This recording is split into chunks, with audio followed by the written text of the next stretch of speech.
নমস্কাৰ। আজিৰ দৰংজিলা সাহিত্য সভাৰ ঐতিহাসিক মুহূৰ্তত আন এগৰাকী দৰংজিলা সাহিত্য সভাক সূক্ষ্মভাৱে নিৰীক্ষণ কৰি থকা দৰঙৰ এগৰাকী জ্যেষ্ঠ সাংবাদিক প্ৰতিটো মুহূৰ্ততে ফোনত আমাক কৈ থাকে, মৃণাল চাবা দেই, কিন্তু এইটো কৰিব লগা আছে, সেইটো কৰিব লগা আছে, এই ধৰণে আমাক দিহা পৰামৰ্শ দি থাকে। গতিকে এগৰাকী সচেতন ব্যক্তি, জ্যেষ্ঠ সাংবাদিক ময়ূখ গোস্বামী দাদা আমাৰ মাজত আছে। দাদা, এই মুহূৰ্তত আপোনাৰ অনুভৱ বিচাৰিছোঁ। মৃণাল ৰাজবংশী, জিলা সাহিত্য সভাক সমগ্ৰৰ পৰা নেতৃত্ব দিয়া সম্পাদক, তেখেতক ধন্যবাদ জনাইছোঁ। আজি এটা সঁচাকৈ ঐতিহাসিক দিন।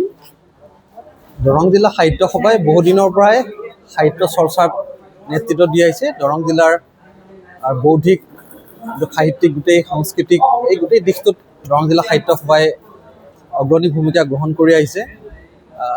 এটা অভাৱ আছিলে, অত্যাধুনিক আন্তঃগাঁথনিৰ কাৰ্যালয়ৰ লগতে এটা সুন্দৰ এটা পৰিৱেশ প্ৰয়োজন আছিলে, আৰু এই সুন্দৰ পৰিৱেশটোক আজি যেন আমি বাস্তৱ ৰূপ দিয়াৰ ফালে আগবাঢ়িছে।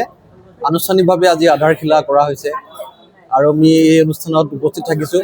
এটা কথা, মই ইয়াত থকা যিখন জাননী আছে, তাত জাননী ফলকত দেখিছোঁ যে 1973 চনত এইটো আৰম্ভ হৈছিলে সাহিত্য সভাৰ ভৱনটো আগৰ। মোৰ লগত এটা সামঞ্জস্য আছে, মোৰ জন্মৰ চনটো 1973, গতিকে এই তাৰ বয়সটো আৰু মোৰ বয়স সমানে ক'বলৈ গ'লে। আৰু আনুমানিক 5 কোটি টকাৰ ব্যয় সাপেক্ষ যিটো প্ৰকল্প, মই ভাবিছোঁ সুন্দৰ হ'ব। এটা কথাই হৈছে, ইয়াত সকলো মানুহৰ শুভেচ্ছা আছে, আন্তৰিকতা আছে, আৰু ডক্টৰ অক্ষয় কুমাৰ নাথ সভাপতি আৰু মৃণাল ৰাজবংশী সাধাৰণ সম্পাদক, তেওঁলোক দুয়োজনে সমগ্ৰৰ পৰা নেতৃত্ব দিছে। সকলো মানুহক একগোট কৰি এই অনুষ্ঠানটো আগবঢ়াই দিয়াত গুৰুত্ব প্ৰদান কৰিছে। মই ভাবোঁ এটা আটকধুনীয়া আন্তঃগাঁথনি হ'ব, আৰু লগতে ই আমাৰ যিখিনি সাহিত্যিক যিটো যাত্ৰা, সেইটোক আৰু অধিক গতি প্ৰদান কৰিব। ধন্যবাদ।